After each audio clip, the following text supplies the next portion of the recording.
Welcome to mister nobody's review. Anime பார்க்க ஒரு movie வந்து ஸ்வாப் 2026 ரிலீஸ் ஆன ஒரு ஃபேண்டசி அட்வென்ச்சர் அனிமேட்டட் மூவி. இந்த படத்தோட ஃபுல் ரிவ்யூ போதும்னா நம்ம சேனலில் இன்னும் சப்ஸ்கிரைப் பண்ணாமல் பார்த்துட்டிங்கன்னா சப்ஸ்கிரைப் பண்ணுறேங்க. த டெல்ஸ்மென் லாட் கைஸ் அண்ட் உங்களுக்கும் நிறைய மூவி ரிவ்யூஸ் அப்டேட்ஸ் வந்துட்டு இருக்கும். அண்ட் இந்த படத்தோட கதை எங்கே ஆரம்பிக்குது அப்படின்னு பார்த்தீங்கன்னா, இந்த படத்தில் வந்து ஒரு எல்லாமே ஃபேண்டசி தான். எப்படி சொல்கிறோம், ஒரு ஹேபிடன்ட் காட்டுவாங்க, நேச்சுரல் ஹேபிடன்ட். அங்கே வந்து ஏகப்பட்ட டிஃப்ரெண்ட்டான மிருகங்கள் இருக்கும். ஆனால் அது எதுவுமே ஒத்துமையாக வாழ்ந்துட்டு இருக்காரு. அதுங்க எல்லாருமே வந்து ஒத்துமையாக வாழ்ந்த ஒரு காலம் ஒன்று இருக்குது. அப்போ என்ன ஆகும் அப்படின்னு பார்த்தீங்கன்னா, ஆஜுன்னு சொல்லப்படுற ரொம்ப உருவத்திலே ரொம்ப பெரிய க்ரீச்சர் என்ன பண்ணியிருப்பாங்கன்னா, அவங்க வந்து ஒரு மேஜிக்கல் பவர் இருக்கும். அவங்கக்கிட்ட அந்த மேஜிக்கல் பாடுன்னு ஒரு விஷயம் இருக்கும். லிட்ரலி ஒரு மாதிரி வேறு மாதிரி இருக்கும். வேருக்கு மேலே முட்டை மாதிரி ஒரு விஷயம் இருக்கும். அந்த பாடை ஒரு அனிமல் தொட்டோ அதை சாப்பிட்டாவோ அந்த அனிமல் வந்து எந்த அனிமலாக மாறணும்னு நினைக்கிறோமோ அந்த அனிமலாக மாறிடும். அதே மாதிரி வந்து மாறி இருக்க அந்த சமயத்தில் அப்போ வந்து அடுத்த அனிமலோட கஷ்டம் என்னன்றது ஒரு அனிமலுக்கும் தெரிய வந்துச்சு. ஸோ அப்போ ஒத்துமையாக வாழ்ந்துட்டு இருந்தாங்க. அந்த டைமில் ஒரு கெட்ட எண்ணம் பிடிச்ச ஒரு அனிமல் என்ன பண்ணிருக்கு அப்படின்னு பார்த்தீங்கன்னா, அது வந்து லோன்லியாக இருந்த காரணத்தினால அது வந்து ஒரு ஃபயர் உல்ஃபாக மாறணும் அப்படின்னு சொல்லி அந்த பாடை கடிச்சதுக்கப்புறம் அது வந்து ஃபயர் உல்ஃபாக மாறி அந்த ஹேபிட்டன்ட்டை ஒரு மாதிரி பிரித்து விட்டுருச்சு.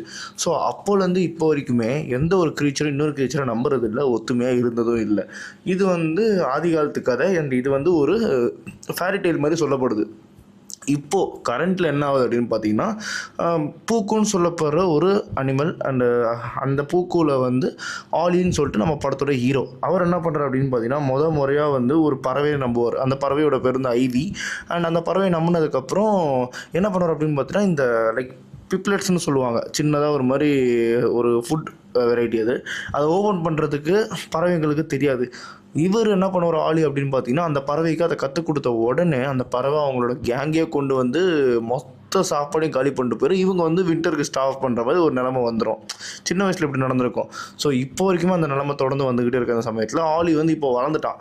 வளர்ந்த கையோட என்ன பண்ணுறான் அப்படின்னு பார்த்தீங்கன்னா, அந்த பறவைங்க வராமல் இருக்கிறதுக்காக அதை துரத்தி விடுறதுக்கு சில வேலைகள் பார்த்துருக்கிற சமயத்தில் எல்லாம் ஓகே, இந்த மாதிரி எல்லாமே பக்காவாக நடந்துருச்சு. இந்த கதையும் அவனுக்கு தெரியும், அந்த ஃபேரிடெயில் கதையும்.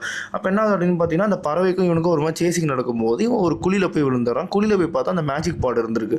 அந்த மேஜிக் பாடு இவன் வந்து அந்த பறவையோட பேரையோ என்னையோ சொல்லிவிட்டு அது வந்து அதில் குதிச்ச உடனே அவன் அந்த பறவையாக மாறிடுறான். அவங்க வீட்டில் இருக்கிறவங்களுக்கு அடையாளம் தெரிய மாட்டேது. பட் வாய்ஸு அவனோட வாய்ஸ் தான். ஓகேங்களா? இப்படி இருக்க சமயத்தில் அப்போ என்ன பண்ணுறான் அப்படின்னு பார்த்தீங்கன்னா, இவன் போயிட்டு அதுக்கப்புறம் தான் தெரிய வருது அந்த பறவைங்க வந்து ஏன் இப்படி பண்ணுச்சு அப்படின்னு சொல்லிட்டு. ஏன்னா அந்த பறவைங்களோட ஃபுட்டோ எதுவுமே வந்து அவைலபிளாக இல்லை. ஸோ அதுங்களுக்கு ஒரு வழி தெரியாமல் நம்ம ஆலி வந்து சின்ன வயசுல எதை கற்றுக் கொடுத்தானோ அதை இப்போ வரைக்கும் கற்றுக்கிட்டு ஆலியால் தான் அந்த பறவையோட இனமே உயிரோட இருக்குன்ற மாதிரி அங்கே ஒரு காமிச்சிருப்பாங்க. இப்படி ஒன்று இருக்குது. அதுக்கப்புறம் வந்து ஆலிக்கும் சரி ஐவிக்கும் சரி ஒரு நல்ல ஒரு ஃப்ரெண்ட்ஷிப் உண்டாயிட்டு இந்த பேரியரை உடச்சே ஆகணும் அப்படின்னு சொல்லிட்டு லிட்ரலி வந்து அவங்களுக்கு வந்து இன்னொரு பாட் தேவை. ரெண்டு பேருமே வந்து கேரக்டர் சேஞ்ச் ஆகிறதுக்கு, ஓகேங்களா, இந்த அனிமல் ஷிஃப்ட் ஆகிறதுக்கு. ஸோ இப்படி இருக்கிற சமயத்தில் இப்படி தேடிட்டு போயிட்டு இருக்கிற சமயத்தில் அவங்களுக்கு வந்து ஒரு ஃபிஷ்ஷு ஒன்று ஹெல்ப் பண்ணும். அண்ட் அதுக்கப்புறம் பார்த்திங்கன்னா இன்னுமே அந்த ஃபயர் உல்ஃப் வந்து உயிரோடு தான் இருக்குது அப்படின்ற மாதிரி ஒரு விஷயம் தெரிய வந்துடும். அது திரும்பியும் வந்து இந்த வேலியவே அழிக்கணும்னு சொல்லிட்டு எதிர்பார்த்துட்ருக்கோம். அப்போது மற்ற எல்லா மிருகங்களும் சேர்ந்து ஒன்றா நின்று அதை தடுத்தாங்களே இல்லையா அப்படின்றது இந்த படத்தோட கதை. இந்த படத்தில் வந்து எனக்கு எதுவுமே வந்து பெருசாக குறையா தெரில. ஏன் அப்படின்னு பார்த்தீங்கன்னா, எல்லாமே நல்லா இருந்துச்சு. ஸ்கிரிப்ட் நல்லா இருந்துச்சு, அனிமேஷன் நல்லா இருந்துச்சு, கேரக்டர் நல்லா இருந்துச்சு, நல்ல ஒரு ட்விஸ்ட்டு, பெரிய ஒரு ட்விஸ்ட்டும் இருக்கும், அதுவுமே நல்லா இருந்துச்சு. கண்டிப்பாக நம்ம பசங்களுக்கு ஒரு ரெக்கமெண்டபிள் மூவி. நம்ம சின்ன பசங்க இருக்காங்க, அவங்களுக்கு பார்க்கணும் அப்படின்னா அவங்களுக்கு காட்ட வேண்டிய நல்ல படம். அதே மாதிரி நம்ம அடல்ட்ஸுமே இந்த படத்தை பார்க்கலாம், எந்த விதமான இதுவும் இல்லை. ஸோ எனக்கு வந்து இந்த படம் குட் அப்படின்ற மாதிரி தான் இருந்துச்சு. அதனாலே இந்த படத்துக்கு நான் ஒரு 4 டோனர்ஸ் தருவேன். அண்ட் இதே மாதிரி மூவி ரிவ்யூ பார்க்கணும் நம்ம சேனலில் சப்ஸ்கிரைப் பண்ணுறதுக்கு நான் தான் மிஸ்டர் நோபடி சந்திக்கிறேன். பாய், ஹேவ் அ கிரேட் டேஸ்.